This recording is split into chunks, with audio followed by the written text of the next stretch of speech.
the most compassionate people are the most boundaried. Right. It sounds so contradictory. I know. This was a big wake up in my life. Yeah. Right? I'm about almost 10 years into this work and truly don't think that I could, over the last 2 years, been able to continue in this work if I hadn't boundaried up. Mm-hmm. And it's not the same as armoring up. It's not the same as putting the walls.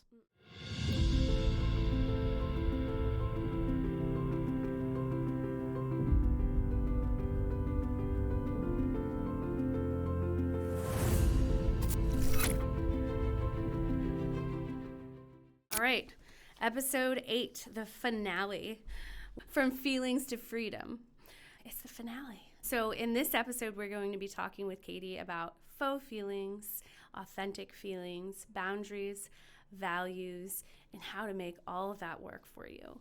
We're going to really dig into the dirt and get kind of confused about how to label things ourselves, even though we are constantly practicing this. We're going to validate that this is hard in this episode. You're going to feel it. We're going to be talking about how empathy is infinite as long as you have those boundaries. And we're going to end it at this session in this building. This is very likely it. So I'm excited. Let's go. Episode 8. This is the season finale. The season finale. Ding. Yes, I'm Angela. I am the student and the traumatized, but like digging the dirt that I am currently basking in. Yes. I love it. Yes. Yeah, it's nice and warm. I'm Katie. Katie Speart. I'm the director of the Hive and connection coach. And we've been on this 8-part series about kind of the outline version of our coaching program, kind of touching on all the different pieces without getting in too far, because we got to leave a little something. We got to leave a little something for the coaching program, which I'm just going to go ahead and say it. We have another group starting on September 25th at 6:30 p.m. So for you folks on the West Coast can join us. And those here that couldn't make some of the earlier sessions, we're going to do one at 6:30 and virtual. It's going to be amazing. I'm excited. And we're working on another date as well, another day of the week, because we have another group we're going to launch as well at the same time. So, yeah, lots of opportunities to, if you are listening to these last 8 weeks or just jumping in now and you're like, I need more of this.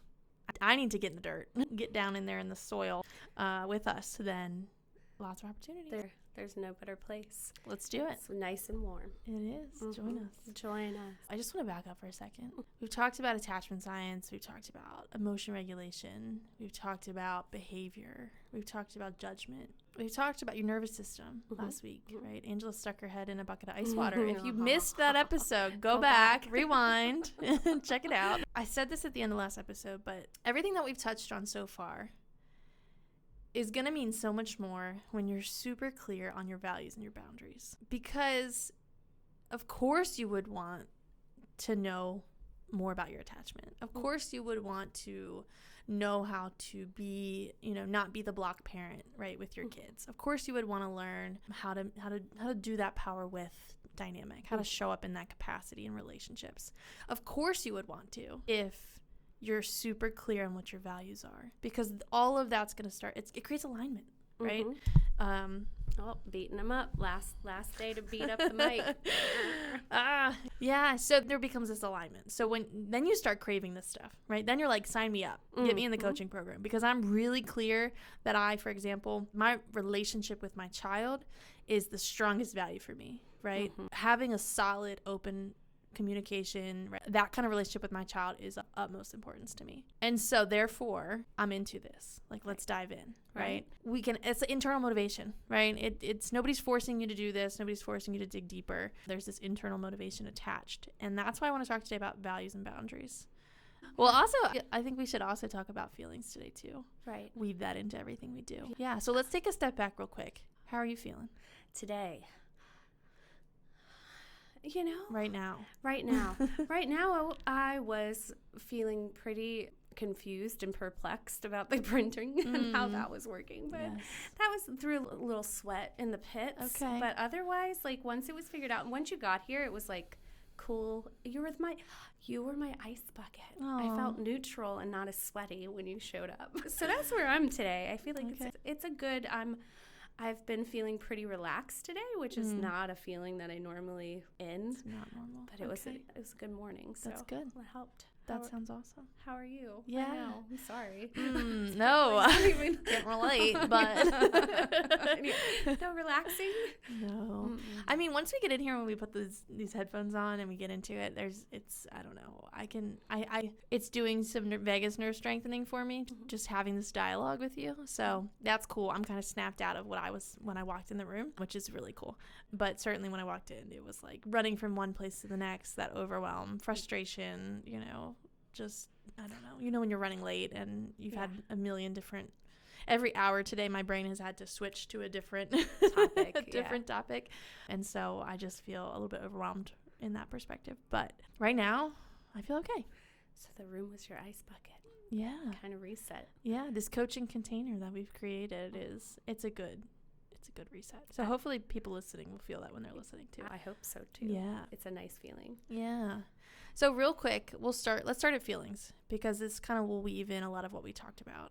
I'm going to give you've heard of this because you've done coaching, right? But those listening may not have heard of it in this way. But there's a difference between authentic feelings and faux feelings. And I want to talk about this because for me, it becomes kind of the elephant in the room, because a lot of times when we think about how we're feeling, we want to think about all the other people, places, and things that have created that for us in our life, right? So, and I'll explain. So a faux feeling, right, places judgment or blame around what we're feeling. So it might be something like, I feel judged. I feel judged. I feel judged is a faux feeling because it makes an assumption. It assumes that someone else is judging me. Right. Versus what I always ask people is, let's go deeper. What does judgment feel like? Right?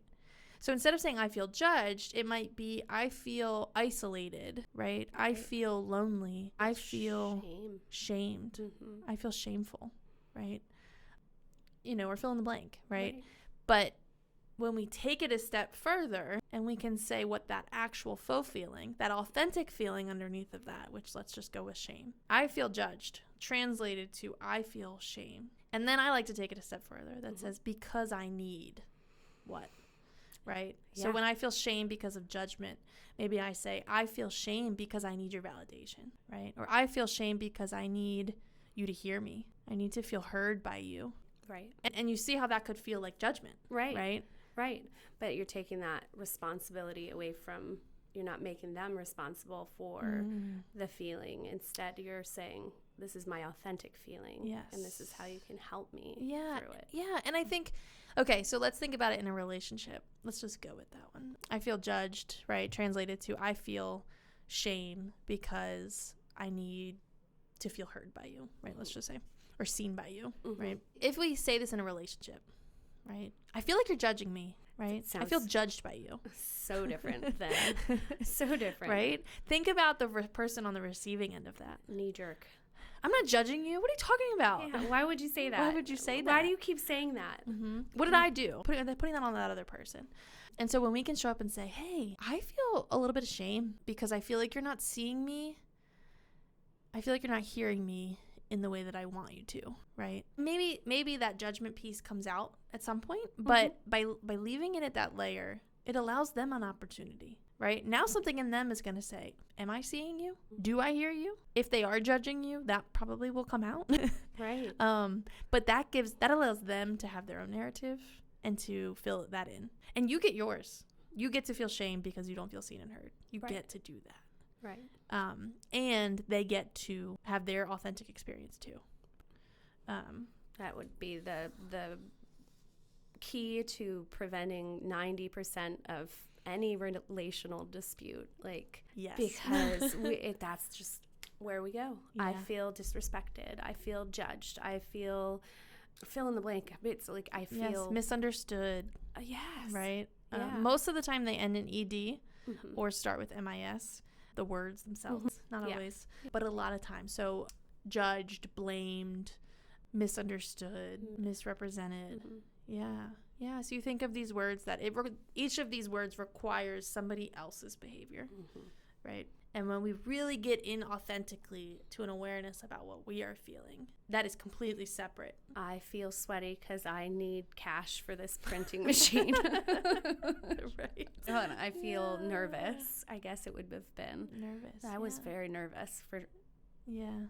I knew it was going to be fine, but I Right. felt nervous because I needed you to be here. Right. The other way that people use them is not always that MIS or ED ending in the word itself, but it might be like, I feel like, right? I feel like you don't hear me, right? That's not a feeling. I feel like you yell all the time. Oh. Yeah. Imagine if you switch that. Let's go with that. Mm-hmm. I feel like you yell all the time. Imagine if we show up in that conversation that says, I feel, let's see, what's the feeling underneath somebody yelling all the time? I feel scared because you're raising your voice at me, right? Or I feel scared when you raise your voice at me versus I feel like you're always yelling. Yeah. Right? Now it connects. There's an opportunity for connection here, right? First of all, I was in marriage counseling, and the number one rule that I remember, and it's hanging on my fridge, is not to use the language that's always, never. Don't use that kind of finite language. Yeah, the polarized language. Yeah. You're always mad. Instead, it's I feel uneasy because I need to see you. I don't even know, like, how hard is that? Yeah. I need to see. Yeah. Let's think about that. Yeah. You're always mad, right? I can't even. I feel you have to go in. You have to go so You have to go in. It's so easy to come in the room and say, I feel judged by you. That's easy. So easy. That's easy. And that's a cop out. That's easy. Right. You've already written the whole thing. Yeah. You've written it off. But to come in and say, ooh, what does it feel like when somebody's mad at you all the time? I feel insecure. Insecure, that's a good one. Because I need positive connection. Yeah. Period. Yeah. There you go. Look at us. Yeah. Digging in there. Right? Is there a faux feeling, and you can take a second, is there a faux feeling that you come back to a lot, that comes up for you a lot, that you feel we could workshop? Yeah. A faux feeling, they're normally towards myself. It could be towards yourself. Yeah. Yes. Because normally the most I point fingers at is myself. Okay. So it's normally like. So give me one. Give me I feel like. I feel like you're always lazy. Oops. I feel like you're always lazy. Or I feel like you're always lazy. Or I feel like you're always depending on other people. Okay. Or. All right. Let's workshop that. So let's do lazy. I feel like you're always lazy. Yeah. What does that, even just to say that, what does that feel like for you? Shame. Shame. All the shame. Yeah. So I feel shameful because I need. Think about it. Don't have to go there. I need to give myself grace.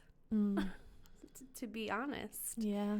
Because really, when I'm feeling lazy is just when I take a moment to rest. And even saying that I was relaxed this morning, I feel lazy. I feel like that was like, my body was like, whoa, that doesn't feel relaxed. That feels lazy as fuck. Yeah, right. It's not productive. Yeah. Right? So that's the feeling. Yeah, that's tied to that.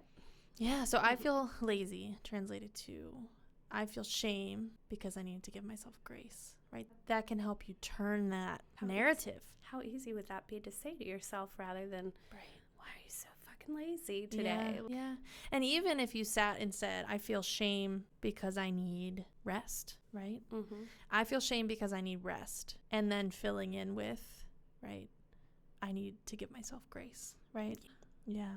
It's so much better than the alternative. Yeah. I feel like that's my most go-to. What was the other one you said? Depending on other people. Yeah. I feel like you're always depending on others. Yeah. Right? I feel. What does that feel like? Insecure. Yeah. Because I need to feel some independence, I guess. And so the need of depending on people, right? Is it validation? Is it support? Yeah. Right? Yeah. Is it validation? Yeah. It could be I feel insecure because I need the validation of others. Right? That meets the depending on other people. Right. And then how you support yourself in that. right, is what you just said. So what you're seeking is independence. And you're struggling with the fact that you feel like you need other people. So what could be validating for you could be, I feel insecure because I need the validation and support of others. Right. That's the true feeling. Right. When you say, I feel like all you do is depend on other people. Right. Okay, I'm feeling insecure because I need the validation of others. And then you can work on that. Yeah. And how you can flip that and reframe that, you know, is there's maybe an underlying need for independence. Right. Yeah. Right. Like independent validation. Yeah. Which I'm practicing. It's been better. But the lazy thing just haunts me. Yeah. How about you? What do you get caught up in? Gotta think about this. Right. I know. It's hard. I know. Let's think. I'm going to do an external one in a relationship. That way we can look at it both ways. So I feel like I say a lot to my 3-year-old. I feel like you're not listening to me. I feel that. I feel like you're not listening to me. So digging. Yeah. So what does that feel like? I feel lonely is what comes up for me. I feel lonely because I need someone to hear me. That's... Yeah. So then you can work on that by helping others. Like now that you're not saying, like nobody listens to me. Like, fine, nobody listens to me. Yeah. Why don't we, bye. That's what I do. Yeah, that's what I feel like doing. I guess I'll just stop talking. Yeah, because no one's listening. Nobody anyway. cares. Yes. But if you went up, even to your 3-year-old and said, I feel lonely. Yeah. Because I don't feel like you hear me. I need you to. Right. Do you see how that changes for the other person? Yeah. Because how that, even when you were describing for yourself, right? Now all of a sudden I'm like, ooh, I just acknowledge that I feel insecure and shame. Yeah. Right. I don't want Angela to feel, right? I don't want myself to feel that. Yeah. My husband hearing, I feel lonely, right? My son feeling, I feel lonely. Sounds so much different. So much different, because now it allows ownership, right? It allows somebody to say, I'm so sorry. I want to hear you, right? And how then I can feel validated in that, right? Because it's a lost in translation, right? It's like, I feel like you're not listening. Well, I am listening to you. You could be listening to me and not hear me, though. How many times do you go, then what did I say? Then what did I say? I do that. Yeah. Me too. It happens. Right. But this getting in authentic, I feel more connected to myself. That person, right? If I'm having this conversation with my husband, feels like, oh, wait a minute. Right. Did she say she feels lonely? That's not what, that wasn't what I was intending. Gives them the opportunity to. It allows connection. That's the connection piece. It allows connection. Yeah. Whereas nobody listens to me. Oops. Well, bye. That there's zero. And if I can take this a step further, this is blame language. Okay. My inner feeling low. I just said this to Miss Susan in our coaching group. I just said this. Okay. I said something like, if I walk in a room and say, I feel lonely because I need to be heard. Right. When I put it that way and then I'm not received, I just put it out there. Yeah. Right. A heart on the sleeve. Right. I just bled on your table. Right. Versus if I walk in and I place blame. Right. I feel like you never, I feel like you never listen to me. Then when I pour my heart out in that way, when I get authentic, it allows somebody else to. And if they don't respond with openness and connection, that's a bid for connection. Right. If I'm going to express myself in that way, not choose blame language, which is more easy, right? Then I got to look at that relationship, right? Because if I'm going to put myself out there and not be received, okay, then, I got to assess who's on the other end. Right. If I show up in blame language, right, then I got to assess me too. Because I'm not being completely authentic. And if I'm not being completely authentic with myself enough to know that this feels like loneliness and isolation, then how do I ever expect to connect with people on that level, other people on that level? Right. Yeah. That's pretty cool. It's just doing a little bit of intentional soul work before that pause. It's the pause before reacting. Absolutely. So that you can say something like that, because in the heat of the moment before that pause, all you want to do is say, why aren't you listening to me? Like, why? Yes. Why are you ignoring me? That's what that's my thing. Stop ignoring me. Stop ignoring me. Ooh, that's a faux feeling. Yeah, it is. All right, so how many could we bring up? I'm telling you, just be aware. Just pay attention before you try maybe to do this, just acknowledge write it the down. way that this shows up. Yeah. Oof. I'm going to start writing it down. Do it. Seriously. Yeah. So, okay, I want to wrap up that as a tool. Being this our last season finale here. I want to make sure I'm giving all the tools I can. Yes. So, you saw what we did here. Okay, so if we said, I feel because I need, right? So if we step it back further, we could say, when I come home and I'm speaking to you and you're scrolling on your phone, I feel lonely because I need you to hear me. Right. I want to feel heard, right? Versus, when I come home and you're scrolling on your phone, you're never listening to me. Why are you never listening to me? You're just ignoring me, right? Yeah. Different. I guess I'm no fun to be around. Right. It turns into this huge spiral. Yeah. So when... And I be cautious when you use you first, right? When you are scrolling on your phone. Right. I mean, it's an observation. As long as you're sportscasting, right? We talked about that. As long as you are just saying what is happening. Right. Not filling in with an assumption. When you are scrolling on your phone it is what's happening. Versus when you are preoccupied with some other thought, right? So you're doom scrolling with your fun doom scrolling. So fun. Right. So make sure if you're going to use that you language, it's sportscasting. Right. You are just stating what is happening. Right. When this thing happens, I feel true feeling, authentic feeling, because I need what? Blank. Fill in the blank. Okay, so let's talk about that pause real quick because that's in every bit of this work too. Most of what we're telling you is to pause. Yeah, because you can't do anything off the rip. No. Remember that amygdala exposed, right? Prefrontal cortex is gone. Your lid is flipped. We gotta come back online, right? This also does this. Using this language helps us do that too. Because when I walk in and say, "You never," right? My lid's flipped. I'm elevated. You've triggered me.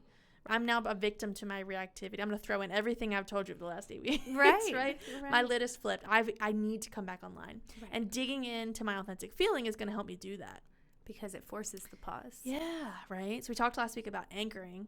I'll give you a 4-letter process. The feel process, right? So feel is another acronym. We're going to focus, right? Focus in on what's the physical sensation? Focus inward. Embrace. This is teaching me something. This is also when we talk about brain science. This is going from our emotion centered, right? I'm going to get familiar with my body, right? I'm going to feel what's happening within me. I'm going to embrace that it's here to teach me something. I'm going to activate that other side of my brain that has reason and logic, and I'm going to label this as a feeling, okay? I'm sweaty because I'm trying to get the money thing to work at the printer upstairs, right? Okay. So looking for quotas. What is this telling me? What is this communicating to me? Maybe it's that I'm nervous. I'm a little anxious right now. I'm going to expand into the part of my brain that offers me reason and logic, right? And I'm going to label the feeling. And that's what we're asking you to do when we step back and we dig into those authentic feelings, right? When I want to say, I feel like you're not listening to me, I'm going to practice the feel process. I'm going to focus. I'm going to embrace it's teaching me something. I'm going to expand and I'm going to live what it's teaching me. And that helps you break it down into that feeling. Right. And if we're starting out and we're trying to start practicing this, I always think about when we were in middle school, we wrote everything on our hand and pen. It was terrible, right? Like feel needs to be, FEEL, right? It needs to be written on the palm. So that way I look down and I'm like, pause. Right. Now this pause is intentional. Right. Now I know what I have to do in this pause because I want it to matter. Right. So I'm thinking, where do these emotions show up in my body, right? Like for me, the shame, it feels heavy, like something sitting on my chest. It's harder to take deep breaths. Yes. Yeah. So notice that. Notice that. Embracing it. Embracing it. It's teaching you something, right? This is not here to destroy you, which sometimes it feels that way, right? This is going to take me out. Oh, I don't know how many times I've said, my brain is a dumpster fire. Yes. Because that is what it feels like sometimes. Yeah. I tend to go to, I'm falling apart. I don't know how many times I've walked into therapy and said I'm falling apart because my emotions feel too hard to handle and they're too rapid fire. And it's been a while since I've said this because this was pre my ability to acknowledge that they were there for a reason. Right. Pre my ability to feel them and label them. Yeah. Because otherwise when we don't do that, it does feel like our brain is on fire. Yeah, and it does feel like we're falling apart. Yes. And I haven't said that either. Yeah. In a long time, come to think about it, because I have that awareness now, so I can embrace that feeling and say, of course you would feel that way. Yes. That statement. I know. It's so beautiful. It's like the Hershey's kiss. Yeah. I love it. Mm-hmm. So we feel the heavy chest. We're embracing it's teaching us something. Mm-hmm. We're going to give it 3 feeling words. Mm-hmm. It's usually not one. Right. It's usually a couple things. It doesn't have to be 3, but it's usually a couple things. I'm nervous. I'm embarrassed. I feel shameful. Right. And then what need is coming up for me? Right. What need is coming up for me? I need Katie to get her ass here and feed this dang meter. It worked out perfect timing though, because as soon as I called you. Yeah. Right. So yeah. And then I can communicate. And once you can label that feeling, you can communicate. So if you're stuck at I'm feeling incompetent or I that faux feeling, if you really focus on it and really break it down, you can label it just like you did. Yes. Just forces that pause. I like it. Yes. So if I can switch gears a little bit, I'll give you the transition here, right? I said in the beginning, this work, the drive and motivation to, who cares about our feelings? Why are we sitting in them? Why should we feel through them? Why should we change our language, right? Well, it comes back to what your values are, right? It comes back to what your values are. The relationships, if relationships are of value to you, well, this is a little bit of a recipe for creating more meaningful relationships. Yes. So if that's a value for you, we got to dig into this. Right. And from values come boundaries. That's the hardest part sometimes, because you feel like you're doing something. You automatically hear boundaries. You think of a blockade. Yes. You think of something orange and bright and stay back and a stop sign and all of the things. Right. When it doesn't have to be like that. It doesn't have to be that way. I think back to when we coached last week in the facility, and one of the girls in the group said, okay, I want to offer my ex mindsight. Right? And it was this conversation that was like, yes, for your own sanity, you want to offer people mindsight, right? Because if we can walk around in the world assuming that people are inherently good, assuming that people are doing the best that they can with what they have. And remember, we talked about mindsight. Mindsight is seeing beneath behavior, questioning why, looking at it with curiosity versus judgment. And so here she is going through this situation with her ex, and she's feeling angry. She's feeling a lot of emotions about this person, right? Towards this person. And she's sitting here thinking, and I still am supposed to offer him mindsight? Oh, God, yeah. And I said to her, it's for you. Yeah. Right? It's for you to walk in the world and not feel so angry at this person. Because not that what they're doing is right. Not that we want to allow them, right? A reason, not an excuse, right? Understanding why somebody might be doing what they're doing, or at least just offering a level of, I don't know why. Clearly there's a reason, and I don't know what it is, but I want to assume you believe it's good, right? I want to assume you believe this is the right decision, right? And that's why we're here. And so towards the end of the conversation of the coaching session, I said to her, and I said it anyway because it was in my coaching outline, is but boundaries, right? Yeah. It's not an excuse to overrun your boundaries. Not right? At all. So with her and her situation, I said, we can offer a mindset. We can look at it with curiosity, and we can uphold our boundaries. Yeah. Right? So boundaries are hard. So hard. Boundaries are hard. We do think of them like the stop sign, right? And it's hard to set them. My therapist always tells me it's a lot harder to set boundaries later, because I'm learning that now. I'm in the boundary phase now. But she told me she told me something so simple that has changed my entire outlook on it, and it's that boundaries are an act of love. It's a pillow. Yeah. Boundaries are an act of love. Accountability is an act of love. So when I set boundaries, it's because I love you. I want to stay in relationship with you. Or this isn't serving either of us. Right. Therefore, because I respect you and need you to, right? Right. Or because I respect myself. It's not always, and it's, do you see how that's rooted in your values? Yeah, right? Yes.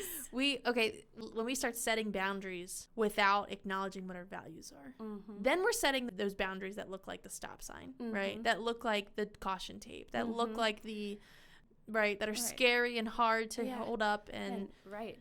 all of those things. Right. When our boundaries are rooted in our values, it becomes a lot easier to uphold them. Because they're not scary. They're just you They serve a purpose, right? Mm-hmm. I'm not setting boundaries to set boundaries. I'm setting boundaries because I love me. I love me enough to set them. enough to set them, and I love you enough, right? Right. One or the other usually is where a boundary comes from, or both sometimes. I think we could probably dig into that with some personal things. Like Kristen and I recently went through our values as friends because we kept doing these just really ridiculous fights with each other from time to time. Sure. And it was all because we weren't really communicating like our needs. So my value is a healthy friendship, or is, you know, and we put boundaries in place. So I won't speak to you like this, you won't speak to me like this, and it creates that platform for us to have a stronger relationship than ever before. Sure. Whereas, And a shared value in that is we value this friendship enough to set these boundaries and have this conversation. Exactly. Right. And it was beautiful. Right. Yeah. But when we don't consider our values and boundaries, that relationship very well could have faded into the distance, right? Or ended abruptly, right? Yeah, absolutely. Yeah. Fist fight and a Marble Light. Right. Yeah. So let's talk about boundaries for a second. So they're hard. I'll be the first to say boundaries are hard. As somebody that's does this work and has certainly allowed others to take advantage of a kind heart. And I think something healthy that I've learned, not only that boundaries are an act of love, but also that they keep us rooted in compassion. They allow us it allows me to continue to do this work, right? My boundaries have been completely overstepped, right? Completely ignored, right? And it broke me, right? And so if I'm unable to continue in this work without boundaries, right, it challenged me to look at boundaries a little bit deeper. And what I've learned is that they do keep us rooted in compassion. I'm much more able to get up and serve, right, to coach women and to be able to hear and to hold space for them and to have my boundaries when I walk away, right? So compassion is what keeps us connected as people. Empathy, we've talked a little bit about that, but empathy is the language that we use. See, I always felt like empathy was my vehicle. Empathy is what I needed to get from point A to point B. Right. And it didn't come with boundaries. Yeah. Yeah, that leaves it open for the people that... Yeah, right. Unfortunately. Yeah. So what I've learned is that the most compassionate people are the most boundaried. Right. It sounds so contradictory. I know.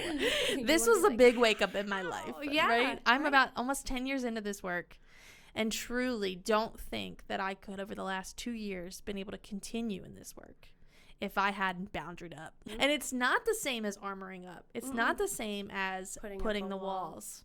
It's not the same. No. It's not. It looks like, hey, I love myself enough to know that I need this boundary between you and I, between me and work, between between this and that. Yeah. When you look at people that don't have boundaries, when you look at me 2 years ago, resentment. Yeah. And that's what you walk forward with. Resentment. Yeah. Yeah, right? People that do have boundaries, generosity, right? Perfect. Yeah. Alignment. Because, you're serving yourself and you're putting these things in place for yourself and to have the relationship that you need to have with multiple thousands of people, right, without leaving the door anywhere near to cracked for anyone to be able to take advantage. Absolutely. Which is not the same as Katie just doesn't help anyone anymore. Or else, where would I be? Honestly. It doesn't look like that. It doesn't have to look like that. Empathy is infinite only if we protect our boundaries. It is only completely accessible. I can access empathy all the time. All the time. In every situation and circumstance. If I'm a boundaried person. Yeah. Because you're not holding any of that. Yeah. Yeah. Oof. How easy does that sound? It sounds easy. I can tell you, it's been 2 years since I've been really focused on this. Not even 2 years. Yeah, I would say a year and a half maybe that I've been really fixated on this. And I think I've shared it in here before. I have a sticky note on my computer, my laptop. I open it up and it's right there. Right. And it says, I don't know what it says exactly, but basically, like, I can't offer reason and logic if I go there with everybody, right? If I'm driving with my amygdala, I can't do my job. And to me, I think I used to feel like, pre-boundaried, Katie, used to feel like, well, how can I, then I'm not being empathetic, right? If I'm not, right, I use the Brene Brown, she has if you're not completely familiar with empathy, Brene Brown empathy, there's a video, and it's like a bear and a fox or something like that, and it's cute, and one of the animals like goes into the hole, right, and she shows like sympathy is standing at the top of the hole like, hey, sorry, I'm so sorry, and empathy's like, put the ladder in and we're climbing down into the hole with them and we're sitting there with them, right?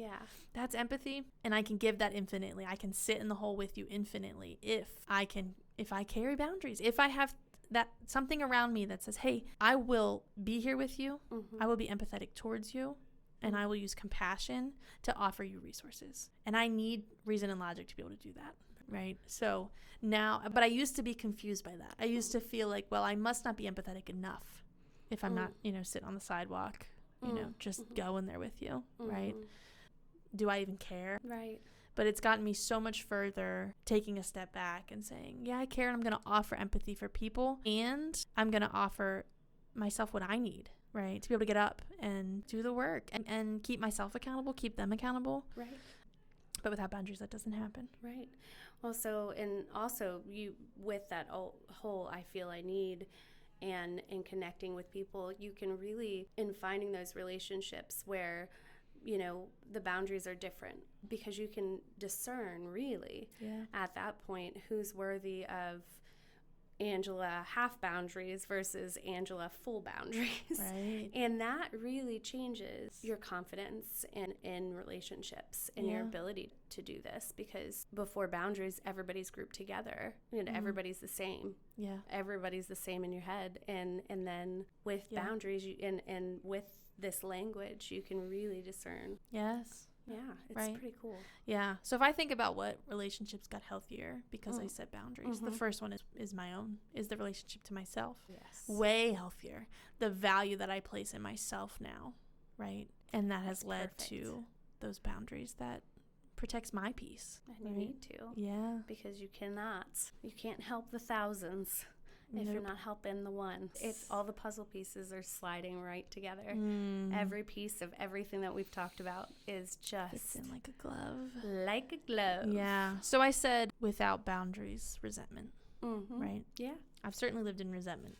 Yes. I've lived there. That's for sure. Absolutely. And when we think about anger, right? When we think about what makes us angry, what feels like a breach of trust and relationship and confidence in that, right? What feels like a breach, that's where we can identify our values. I'm trying to think in my head of one that I can share. Sometimes I get angry when my kids don't wear their helmet when they're riding bikes. Immediately I'm angry because the value is that they keep their bodies safe, because I want them living. Yes. And right. So that sparks that anger in me, because so my boundary is, if you're riding your bike, you're wearing your helmet or you're coming in. Yes. Right. And if I have that boundary in place prior to them going out and running amok and I catch them without their helmets, that anger, that part's gone. Like, it doesn't even happen, because they already are very clear. If I'm going outside, I'm wearing a helmet. Yes. And do you see how communicating that when you know your value is so much easier? We eliminate the need for because I said so. Right. It's not because I said so. It's because I want you to be safe. Yeah. That is a value of mine, and therefore my boundary is X. My boundary is that you will wear a helmet. Period. Right? That's it. That's all. And now I communicate that to my kid, right? Or whoever. Yeah. Okay. It's not just because mom's being a jerk, right? Mom just doesn't want to control the situation, right? You see, okay, we're going to bleed it back in, right? This is power with. I'm going to communicate all the things. Block says because I said so. Power with style of parenting says, let me tell you why. Let me tell you what my boundaries and values are. Yeah. And when they hear, I just want you to be safe. It's so much better than being like, yes, get in the house. I told you to wear your helmet. Right. I have a list of values here that I brought. I won't read them all because there's probably 100 on here, but I circled a couple, right? This is what we did in our coaching last time. And I came down. So we, in our last the 8th week of coaching, we pull out this list of values and we ask people to start by just circling all the ones that resonate. And most people are like, all of them. I'm like, Yeah. there aren't many on here. And then I say, what's the last thing that made you angry, right? What's the last thing that made you angry? So I circled accountability, collaboration, justice, honesty, trust, right? So I might have started with several others, right? I have other ones on here like peace, gratitude, compassion, connection. These are some of the things that stood out to me. And then I pulled through and we want to identify 3. And I grouped some. That's what you find is a lot of them come together. So I grouped my 3 into trust and accountability as one. Yeah. Authenticity I lumped with vulnerability. Right? I need to feel like I can show up authentic. And so I can create boundaries that don't allow me to show up that way. Right? I need to feel that I can trust others and that I and they will take accountability. Right. And if I don't, and I need to create boundaries that allow me to do that. And then the last one, I lumped together peace and family. And then I took it a step further and I found this other one down further on the page that says wholeheartedness. And I felt like trust, accountability, authenticity, and vulnerability was wholeheartedness. Yeah. Right. Yeah. I need to be who I am, and I need to feel like other people are going to show up that way too. And so when this other side is peace and family, right? So I have wholeheartedness, peace, and family as my top 3 values. Love it. And a version of Katie that can identify that. Wholeheartedness, peace, and family. Well, shit, we need some boundaries, right? This work will take me out. Yeah. Right? Society will take me out. Being on social media too long will take me out. Right? When I feel others aren't being authentic. Right. When I'm not. That's why I do this work. Accountability is one of my values, right? So I help people get there. Right. It's beautiful. Right? I think accountability is huge for many of people, and maybe they just don't realize it. But once you get into the program and once you do like the actual coaching, it becomes so clear what your values are. Absolutely. Oh, I love it. Absolutely. Meow. Katie always says feelings are needs. Needs can be connected to boundaries. Yeah. In a lot of ways. Yeah. Let's go back to that early example. Right, I feel lonely because I need to feel like you hear me. Yeah. Right. So the boundary in that. Right. What's the boundary that I have to set? It could be. I'd love if we could put our phone down when we're having a conversation. Yeah. Right. I will speak to you when we are on a level playing field. Yeah, that's a great boundary because that fuels your value of connection, I think. Yeah. Yeah. Family, connection. Yeah. Trust even. Yeah. Yeah. So back to one of mine, shame. You said lazy, and then you said depending on people. So I think we said shame, rest. The need was rest. The need was rest. And the boundary. Okay, let's think about this. We got to go within. Can't look up in space. Yeah. The boundary would be prioritizing that for myself. And that would line up to my value of self-love, really. Yeah. Self-love is a huge value for me, and doing it the right way really makes a big difference. So I think that's good. So if boundaries are an act of love, and you love yourself, and that's a value of yours, then it should be a lot easier to create the boundary that says, I deserve rest, and so I will schedule rest. Yeah. I'm not mad at myself at that point. It takes that, you're lazy, that resentment towards myself completely out. I'm able to love myself. Oh, yeah, here's why I'm resting. Yeah. Right? Because I have this underlying value, which is a need. Yeah. Right? If it's enough to be my value. Yeah. If peace is enough to be my value, then I need peace. Right? Right. Then therefore. Yes. Right? One feeds the other. Yeah. Yeah. I love it. Oh. So if you could focus on, if you will take anything from this, right? What do you feel like is one commitment? And not just today's conversation, but I really want to make sure that people see the connection here. I think that we've said behaviors are feelings and feelings are needs in almost every session. Yes. I think we've said that a lot. And I think we've said let's approach with curiosity over judgment. Yes. Right? Let's just pull together some of these themes. Mm-hmm. Right? We're going to look beneath behavior. That's what we're saying here. Mm-hmm. And when we look beneath behavior, connection lies, right? If Mm-hmm. if that's what I want you to take, that's the theory here, Yes. right? That's what I've been telling you the last 8 sessions. Now I'm saying all of that is tied to somebody's values, Yeah. right? And a more boundaried person can be a more compassionate person. Mm. And who doesn't want that, Exactly. right? So if you, Angela, I'll ask you, Mm-hmm. if you can take something from this, what commitment might you choose for yourself to walk forward after today and saying, I'm going to commit to working on this. I'm going to commit to an awareness to this. For me, it would be committing to assuming that everybody's doing the best they can. Because oftentimes I can get caught up in how I would do things, Sure. or fill in the Yeah. blanks, how Yeah. someone else is behaving Yeah. is very likely just the best they can do Yes. with the tools that they're given. Yes. And that it takes a lot of responsibility for those people. Yeah. Reason, not excuse, right? Exactly. And that's mindset. And it protects your peace. Mm-hmm. Yeah. So I think the big question here when we think about our boundaries is, what boundaries do we need in place so that I can stay in my integrity and believe the best about you?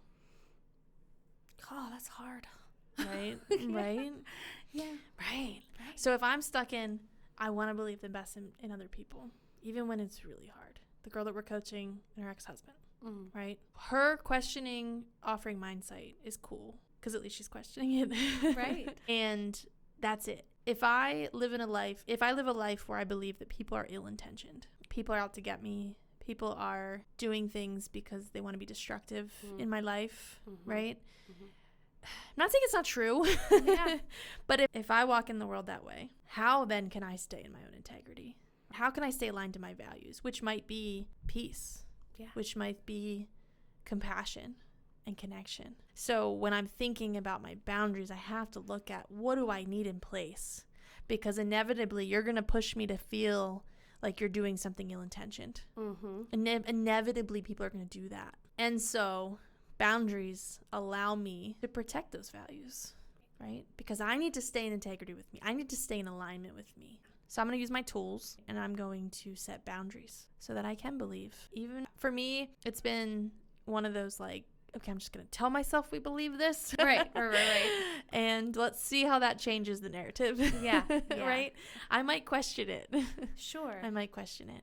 But it does allow us to look clearer at boundaries. Okay, what do I need in place so that I can believe that you are doing the best you can? I need to stop reading between the lines. Yeah. Stop micro-analyzing facial expressions or twitch or sure. That's me. I need a boundary things at within face myself. value. Yeah. To sportscast more than fiction write everything. Sure. Sure. That's just my nature. I want to make it. Yeah. Maybe because you've been doing this a while. Sure. Is there anything new that we might have touched on that you can now say, like, after this series, I've learned that I need to commit to this? Yeah. Well, it's fresh in the mind, today's topic. I think the going back to my boundaries, right? I think every so months we need to go back and look. And as I've grown in my boundaries, to become more boundaried, I think that's evolved. Yeah. Right. And in what boundaries I need in place. Sure. So I think today was like, oh, okay, maybe we should go back to this because I do love me. Mm-hmm. Right. And so maybe I need to revisit that. Yeah. I also think something that stood out to me lately is I think I mentioned it in one of the previous episodes, is I want to journal a little bit more. I want to commit to acknowledging where my triggers lie. Yes. I want to do that. So I think I'm going to commit to journaling or just keeping a log or something of what triggers me, because I want to dig deeper in that. Digging into why you connecting with yourself, getting curious with yourself. Yes. That's where that sounds like. Yes. I need to go there. Yeah. I need to go there. It's tough, but it's good. So good. And remember, empathy is infinite, right? And if I can tell myself that, empathy is infinite, but only if I protect my boundaries. Yeah. Right? And that's my job. My job is empathy. Yeah. Therefore, right, I must protect my boundaries. And my relationship to myself sets that tone for every other relationship. So whew. So what, do we have a challenge? Should we challenge everybody else to think of something after today? Absolutely. I don't know. I didn't write anything down, but what? Yeah. I mean, I'd love to hear. I'd love to challenge folks, whether you share it with us or not, but I'd love for you to share it with us. Please do. As we're planning for our next season. I would love for people to answer that question for themselves. Yeah. Right? What out of this 8-part series, what are you sitting with? We are nothing without action. I think I posted that on Facebook yesterday. I'm really feeling action these days. Yeah. Because I'm tired of talking about stuff. Yeah. And it's funny because we're on a podcast right now. But yeah. But okay, we've talked about it, right? We've talked about it for 8 weeks. Now sign up for coaching. Yeah. Right? Let's go deeper with it. And right, pick something. I'm going to look at my triggers and I'm going to journal them. Yeah. Because remember, my job is to protect my peace. Exactly. My job is to show up with inner safety, no matter what anybody else is doing. Right. And I can't do that unless I look within. Right. And so for some people, what they might be taking away is the lid flip. That you know, whether it be their selves, their children, their partners, whatever, just noticing that. Yes. Might be something, for example, if you wanted. Yeah.